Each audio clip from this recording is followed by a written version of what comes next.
Sitio Malasimbo ay maliit na sulok sa pinakatuktok ng Barangay San Roque. Malayo sa kalsada, walang signal, walang kuryente kapag gabi.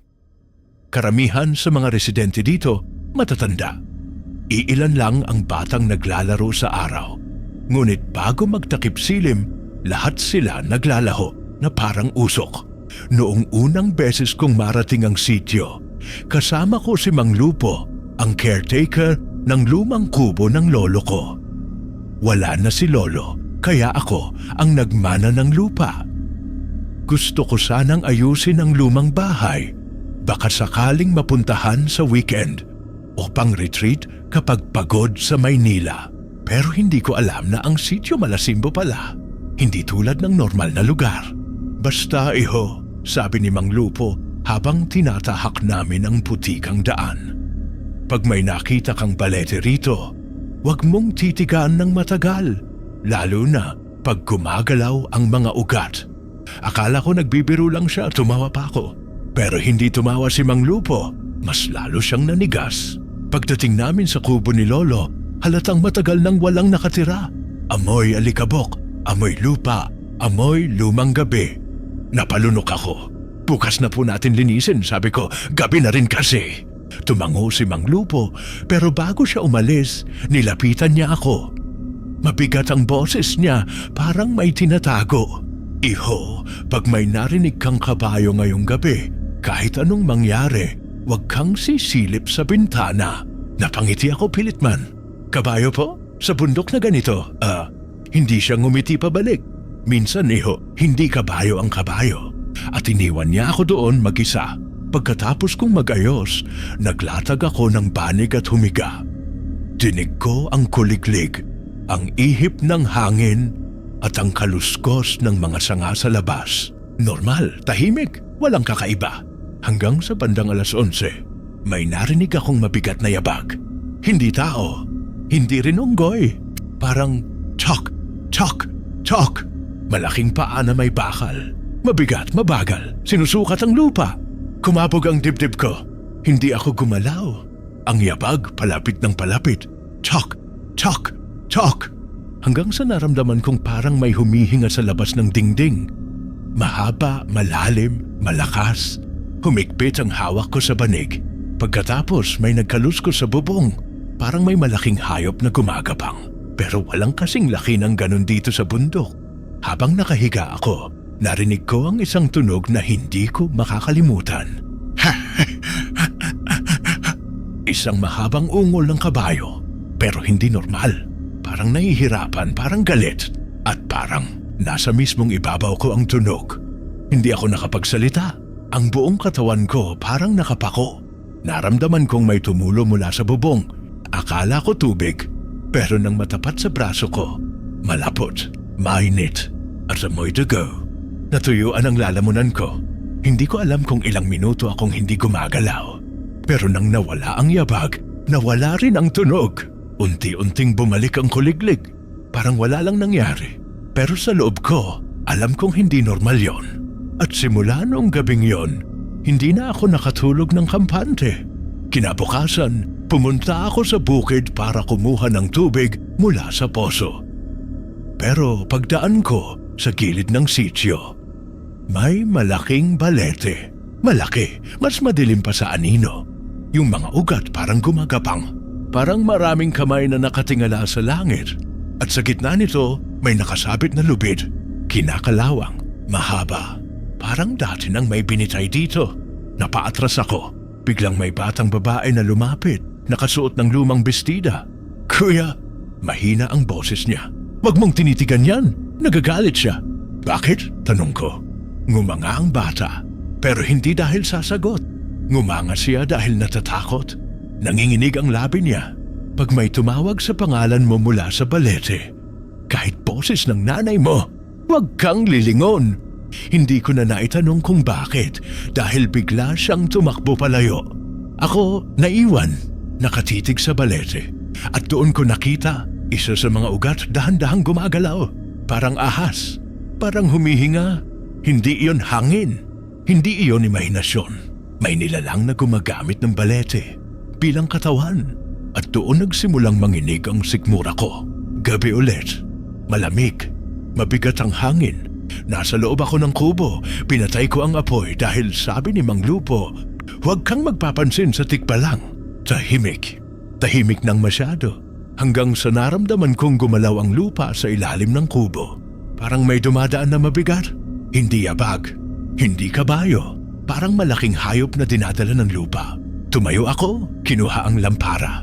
Pero bago ko maabot ang ilaw, may tumawag sa labas. Mahinahon, malambing, makilo-kilong tinig. Anak, buksan mo ang pinto. Nanindig ang balahibo ko. Boses ng nanay ko. Pero hindi niya alam ang sitio Malasimbo. Hindi niya alam ang kubo. Hindi niya alam ang daan. Imposible. Naalala ko ang sinabi ng bata. Kahit boses ng nanay mo, huwag kang lilingon. Humigpit ang hawak ko sa lampara. Anak, bumalik na ako, buksan mo. Pero habang tumatagal, gumagasgas ang boses. Nagiging paos. Nagiging malalim. Hanggang sa buksan mo. Nakikita kita. At doon ko narinig ang pagkaladkad ng malaking sapatos sa lupa.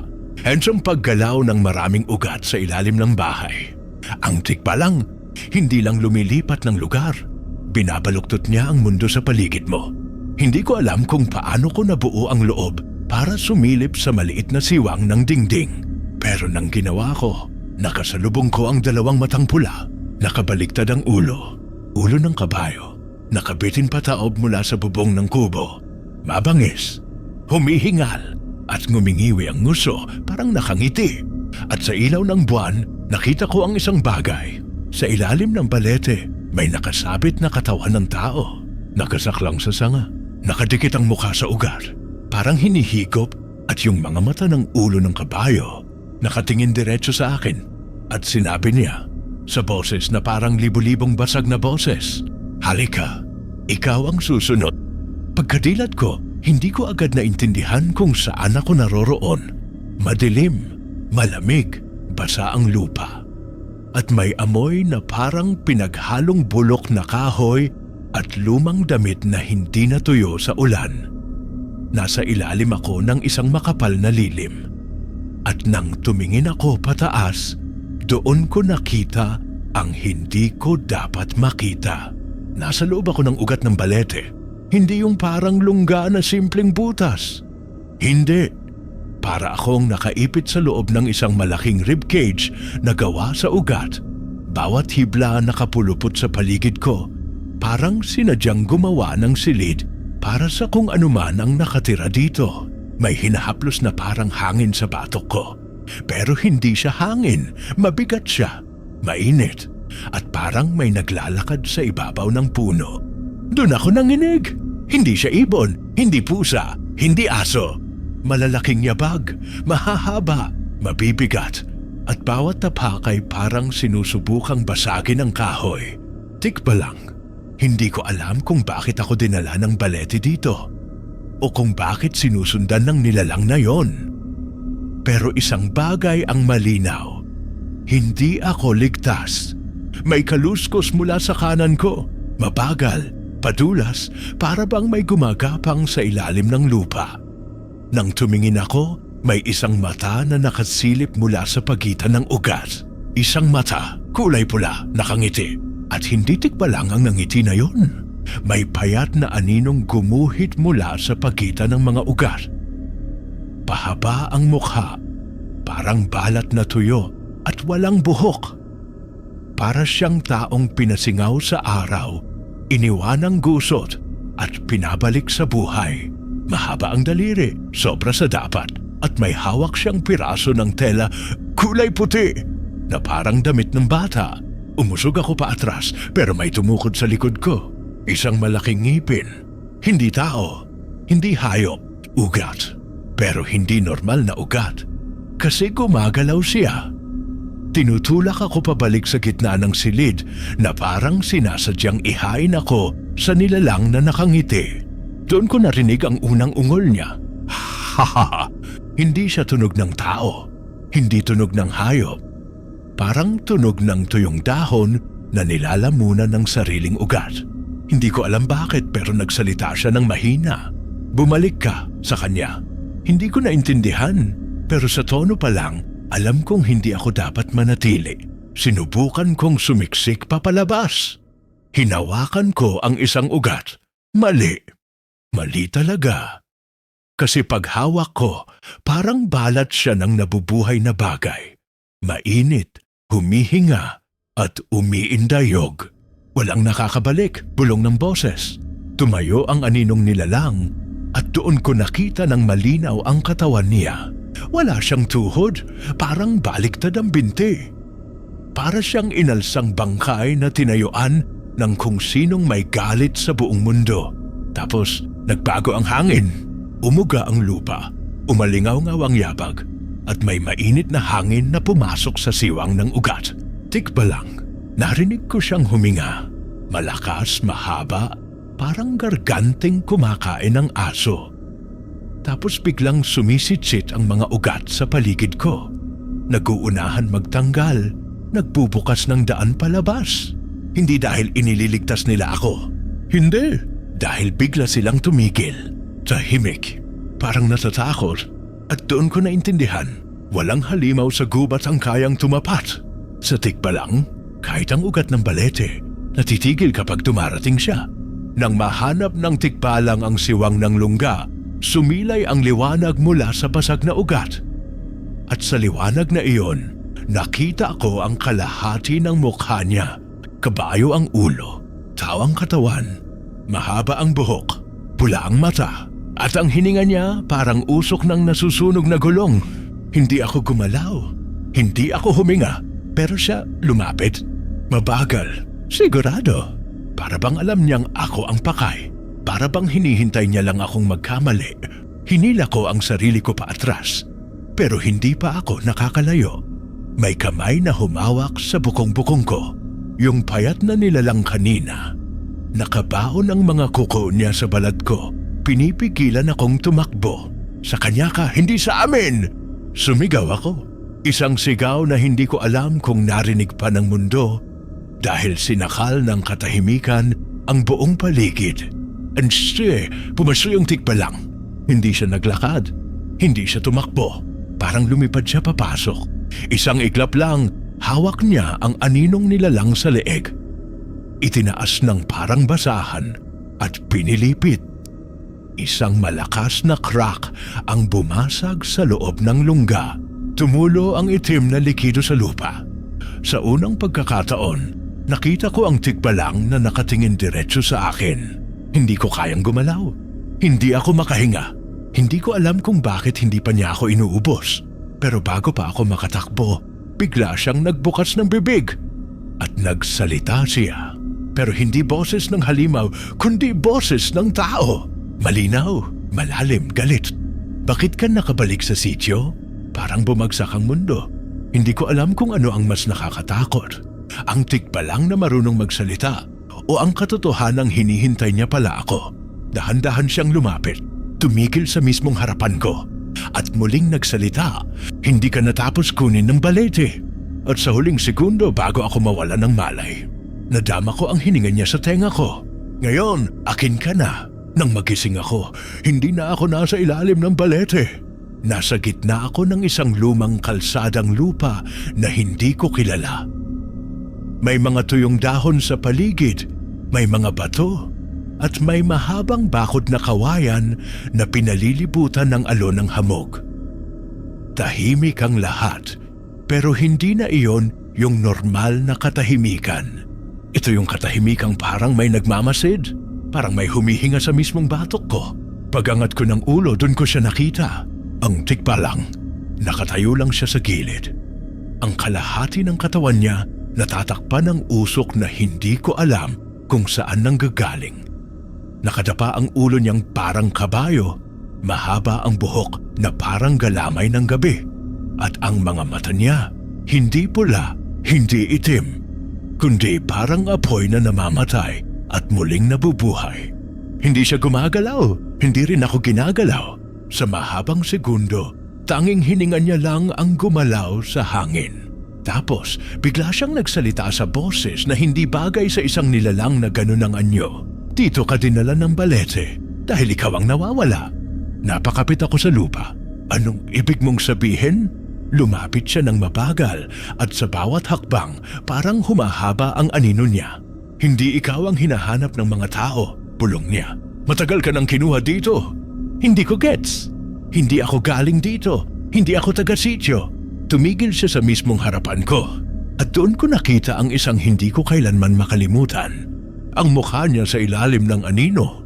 Oo, kabayo ang ulo. Pero sa ilalim ng balat, may kumikilos na parang dalawang mukha. Parang may taong nakakulong sa loob ng ulo niya. Pilit umaahon, pilit humihinga. Nagiba ang boses niya, mas mababa, mas lumang-luma. 1 taon ka nang nawawala. Biglang bumigat ang dibdib ko. Hindi pwedeng totoo yon. Kagabi lang ako pumunta sa sityo. Kahapon lang ako naglakad sa daan. Hindi pwedeng lumampas ang 1 taon. Nagkamali ka, sabi ko. Bagong dating lang ako. Pero hindi siya umatras. Hindi ikaw ang bago, sagot niya. Ikaw ang bumalik. Sinubukan kong tumayo, pero parang hinihigop ng lupa ang bawat galaw ko. Parang gusto akong pigilan ng mismong lupaing tinatapakan ko. Bakit ako dinala ng balete? Tanong ko, nanginginig na. Hindi niya sinagot. Hindi ko alam kung bakit buhay pa ako. Pero isang bagay lang ang alam ko. Hindi ako dapat tumigil, hindi ako dapat lumingon, at hindi ako dapat magtiwala kahit kanino, tao man o halimaw, dahil ang sityo Mulawin. Hindi ito lugar na pinagpapasukan ng buhay. Ito ang lugar kung saan dinadala ang mga nawawala. Ito ang huling hintuan ng mga kaluluwang nakaligtaan ng mundo. At ako, hindi ko na alam kung ako pa ba yung tumatakbo ngayon o kung ako lang ang multo na hindi patanggap na matagal ng patay. Tumingin lang siya sa kanan at biglang gumalaw ang mga anino. Isang grupo ng mga lalang payat, mahahaba ang braso, nakayuko ang mga mukha, lumabas mula sa gilid ng kalsada. Humuhuni sila ng tunog na parang nagbabangga ang kawayan. Paulit-ulit, malamlam, nakakabingi. Hindi sila tao, hindi rin sila hayop. Parang mga katawan na naiwang buhay pero walang kaluluwa. At sa gitna nila, may isang batang nakaputing damit. Mukha siyang normal pero marumi, maputla at nakayuko ang ulo. Sa kamay niya may hawak siyang isang laruan. Lumang-lumang tren kalawangin basag. Naglakad siya papalapit sa akin at doon ko naramdaman ang malamig na kilabot sa batok ko. Kilala ko ang laruan na hawak niya. Laruan ko yun nung bata ako? Hindi pwede. Hindi pwede. Hindi pwede. Napausog ako ng pabalik. Hindi ako taga rito. Paulit-ulit kong sinasabi sa sarili ko. Hindi ako taga rito. Pero walang kumikibo. Hanggang sa nagsalita ulit ang tikbalang. Mas malakas, mas malumanay, pero puno ng galit sa ilalim. Tinatawag ka ng lupa ng matagal na panahon. Hindi ka nila nakalimutan. Tumingin siya sa langit at doon pumutok ang isang malambot pero nakakatindig balahibong tunog. Tik-tok, tik-tok. Hindi siya orasan. Tunog siya ng kahoy na binubuksan ng dahan-dahan. Panahon mo na, sabi ng tikbalang. Panahon mo nang bumalik sa pinanggalingan mo. Nabasag ang hangin, bumuka ang lupa at mula sa ilalim ng kalsada umangat ang isang bagay. Hindi ata bagay, masama siya. Isang malaking balangkas ng punong balete, may mata sa bawat sanga, may bibig sa pinakagitna at gumagalaw ang buong katawan na parang sinasayaw ng hangin. Pero ang pinakamalalang nakita ko, nandoon ang mukha ko. Hindi eksakto, pero mukha ko mas bata, mas payat, mas patay. Nakangiti, hanap kanila, bulong ng tikbalang. Ang tunay na ikaw. Tumakbo ako. Hindi ko alam kung saan.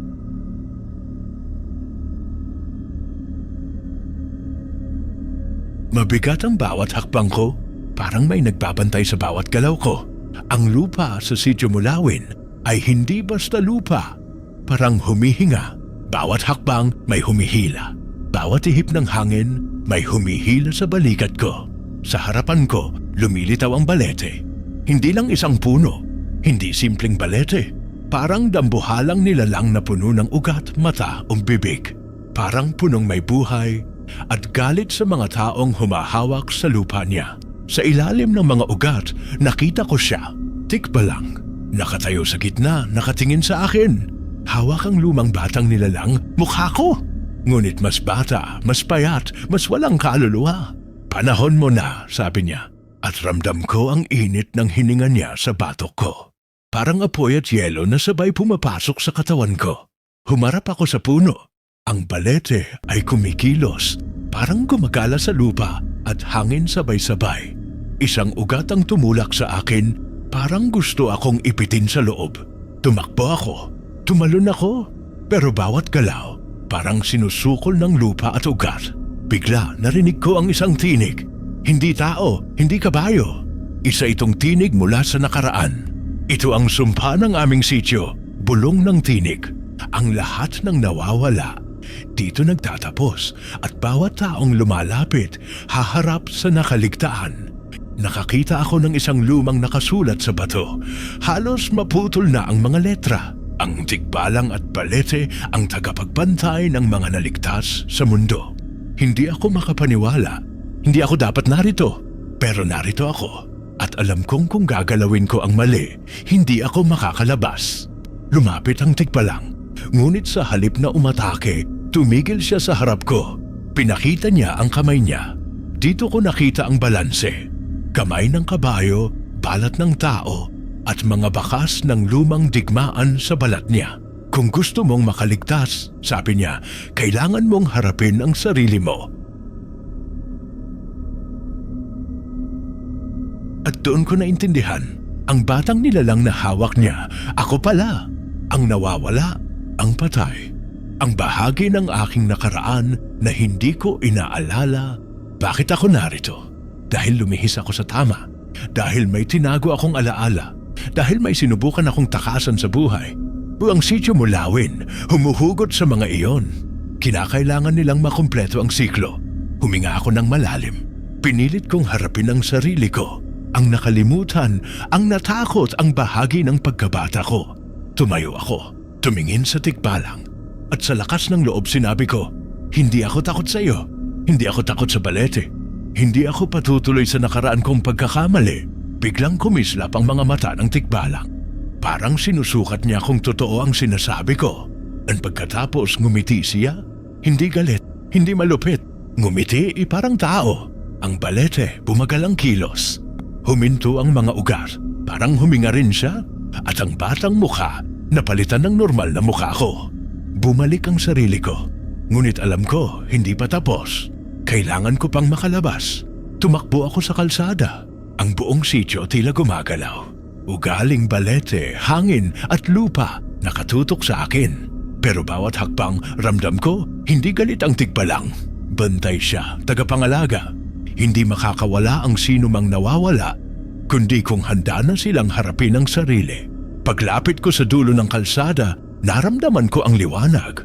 Mula sa liwanag, nakakita ako ng pintuan. Parang daan palabas sa mundo. Pinuntahan ko iyon. At bago ako lumabas, narinig ko ang huling bulong ng tikbalang. Bumalik ka kapag handa ka na. Hindi kami mapapagod sa paghihintay.